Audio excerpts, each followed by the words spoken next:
আমি ফারসিনা home cook চ্যানেলে আরও একটা নতুন রেসিপি নিয়ে চলে এসেছি আপনাদের কাছে।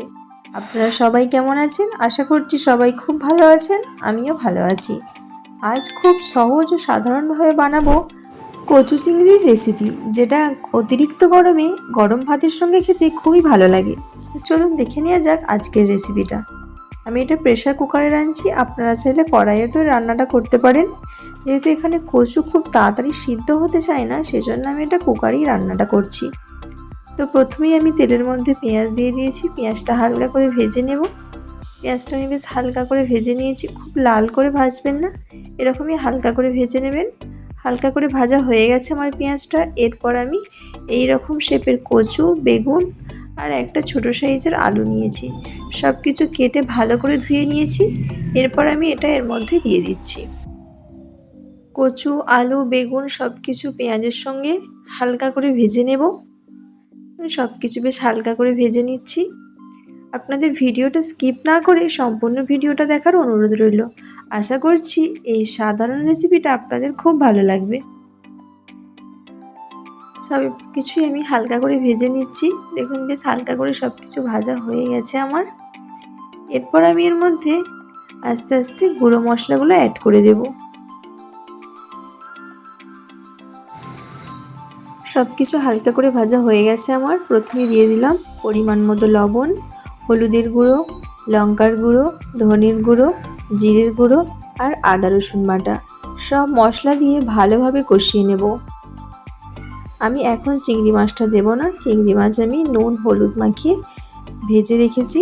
একদম রান্নাটার শেষে জাস্ট চিংড়ি মাছ দিয়ে আমি হালকা করে ফুটিয়ে নেব, তাহলেই আমার রেডি হয়ে যাবে। এখন আমি মশলা দিয়ে সব কিছু খুব ভালোভাবে কষিয়ে নিচ্ছি। ভালোভাবে কষিয়ে নেব যতক্ষণ না পর্যন্ত মশলার কাঁচা গন্ধ যাচ্ছে। আপনারা কারা এরকমভাবে কচু চিংড়ি রেসিপি বাড়িতে বানিয়ে খেয়েছেন আমাকে কমেন্ট করে অবশ্যই জানাবেন। আর আপনারা কে কোথা থেকে আমার রেসিপিটা দেখছেন সেটাও কমেন্ট করে জানাবেন। আর আমার রেসিপি যদি আপনাদের ভালো লেগে থাকে তাহলে ভিডিওটিতে একটা লাইক দিয়ে যাবেন। দেখুন সব কিছু বেশ ভালোভাবে আমি কষিয়ে নিচ্ছি, প্রায় কষানো হয়েই এসেছে আমার। এরপর আমি এর মধ্যে পরিমাণ মতো পানি দিয়ে দেব। মধ্যে দিয়ে দিচ্ছি আমি পরিমাণ মতো পানি। পানি দিয়েও সব কিছু আরেকবার ভালোভাবে মিশিয়ে নিচ্ছি। এরপর আমি এটা ফুটে এসেছে, প্রেশার কুকারের ঢাকনা লাগিয়ে আমি 2 থেকে 3টে সিটি দিয়ে নেব, তাহলে সব কিছু আমার বেশ ভালোভাবে সিদ্ধ হয়ে যাবে। দেখুন আমি এটা কড়াইয়ের মধ্যে নিয়ে নিয়েছি। এরপর আমি ভেজে রাখা চিংড়ি মাছটা এর মধ্যে দিয়ে দেব। আমি আগে থাকতেই ভেজে রেখে দিয়েছিলাম চিংড়ি মাছ, আমি দিয়ে দিচ্ছি এর মধ্যে। আমি এই রান্নাটা একটু ঝোলঝোল করছি, আপনারা চাইলে এটা একদম শুকনো করতে পারেন, খেতে কিন্তু খুবই ভালো লাগবে।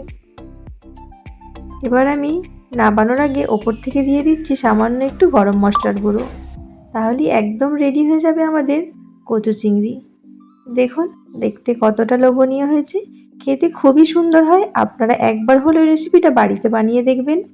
গরম ভাতের সঙ্গে জাস্ট একটা পদেই ভাত হয়ে যাবে নিমেষেই শেষ।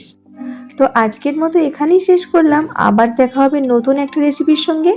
আপনারা সবাই ভালো থাকবেন, সুস্থ থাকবেন। আর এখনও পর্যন্ত যারা আমার চ্যানেলটিকে সাবস্ক্রাইব করেনি, আমার চ্যানেলটিকে সাবস্ক্রাইব করে আমার পাশে থাকবেন।